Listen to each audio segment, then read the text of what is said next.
വൽഹംദുലില്ലാ വസ്സലാത്തു വസ്സലാമു അലാ അഷ്റഫിൽ മുർസലീൻ വഅലാ ആലിഹി വസഹ്ബിഹി അജ്മഈൻ ಅಮ್ಮಾ ಬಾದ್. ಗೌರವಾನ್ವಿತ ಗುರುಹಿರಿಯರೇ, ಪೋಷಕರೇ, ಸ್ಪೀಕರೇ, ತೀರ್ಪುಗಾರರೇ, ಅಸ್ಸಲಾಮು ಅಲೈಕುಂ ವರಹ್ಮತುಲ್ಲಾಹಿ ವಬರಕಾತುಹು. ಸತ್ಯ ಶಾಂತಿ ಸುಮಧುರ ಸಂದೇಶಗಳನ್ನು ಸಾರುತ್ತಾ ಇಡೀ ಜಗತ್ತಿಗೆ ಸನ್ಮಾರ್ಗವನ್ನು ತೋರಿಸಿಕೊಟ್ಟು ಜಗತ್ತನ್ನೇ ಜಗಜಗಿಸಿದ ಜಗಜ್ಯೋತಿ ಜಗತ್ಪಾಲಕ ಜಗದ್ಗುರು ಪೈಗಂಬರ್ ಮೊಹಮ್ಮದ್ ಮುಸ್ತಫಾ ಸಲ್ಲಲ್ಲಾಹು ಅಲೈಹಿ ವಸಲ್ಲಮ ಕುರಿತು ಒಂದೆರಡು ಮಾತನಾಡಲು ಇಚ್ಛಿಸ್ತೇನೆ. ಅಲ್ಲಾಹು ತೌಫೀಕ್ ನೀಡಲಿ, ಆಮೀನ್.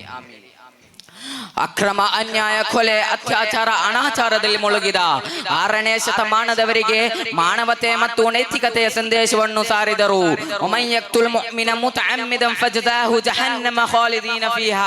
ಉದ್ದೇಶಪೂರ್ವಕವಾಗಿ ಅಕ್ರಮವಾಗಿ ಕೊಂದವನಿಗೆ ಭಯಾನಕ ಶಿಕ್ಷೆಯನ್ನು ಘೋಷಿಸುತ್ತಾ ಕೊಲೆ ಮಾಡುವುದನ್ನು ವಿರೋಧಿಸಿದರು. ಮಸ್ತಿಷ್ಕ ಮನಸ್ಕರಾದ ಅರಬರ ಅರಮನೆಗೆ ಸಹೋದರತೆ ಪಾಠವನ್ನು ಕಲಿಸಿಕೊಟ್ಟರು.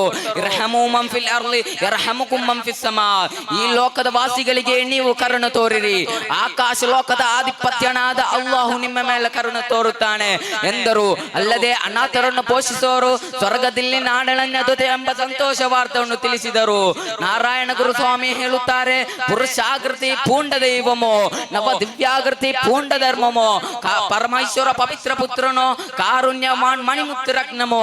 ಮುತ್ತು ನಬಿಯವರು ನಮ್ಮಂತ ಸಾಧಾರಣ ಮನುಷ್ಯರಲ್ಲ, ಕೊಳಕು ಮನಸ್ಸಿನಿಂದ ಏನೇನೋ ಹೇಳಿಕಿರುವ ಸಾಮಾನ್ಯ ಮನಸ್ಕರಲ್ಲ.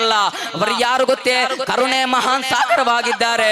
ಇದು ಓರ್ವ ಮುಸ್ಲಿಂ ಗುರು ಹೇಳುವುದಾದರೆ, ಮುಸ್ಲಿಮರಾಗಿದ್ದು ಸಹ ನಿರ್ಭಾಗ್ಯವಂತರಾದ ನೂತನವಾದಿಗಳು ಹೇಳುವುದು, ಪೈಗಂಬರ್ ಒಬ್ಬ ಹೆಣ್ಣೆತ್ತ ಸಾಧಾರಣ ಮನುಷ್ಯರಾಗಿದ್ದಾರೆ.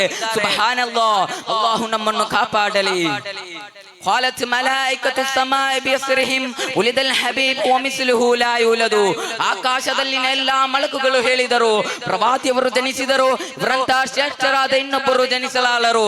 ಆದ್ದರಿಂದ ಇವರ ಹೆಸರಿನಲ್ಲಿ ಮೌಲಿದ್ ಬುರ್ದಾ ಬೈತುಗಳನ್ನು ಹಾಡುವುದನ್ನು ವಿರೋಧಿಸುವುದು ನೂತನವಾದಿಗಳ ಅಜ್ಞಾನವಾಗಿದೆ. ಪಾರ್ಶ್ವಾಯು ಎಂಬ ವಾತರೋಗದಿಂದ ಎದ್ದು ನಿಲ್ಲಲಾಗದೆ ಹಾಸಿಗಿಡಿದ ಬೂಸೂರೆ ಇಮಾಮರು ನೊಂದ ಮನಸ್ಸಿಂದ ಬುರ್ದಾ ಬೈತನ್ನು ರಚಿಸಿದರು. ಅದು ಕೊನೆಗೊಂಡಾಗ ಆ ರಾತ್ರಿ ಕನಸಿನಲ್ಲಿ ಬಂದ ಪ್ರವಾದಿಯವರು ತನ್ನ ಪಾವನಾಸ್ತದಿಂದ ಅವರ ಶರೀರವನ್ನು ಸವರುತ್ತಾರೆ.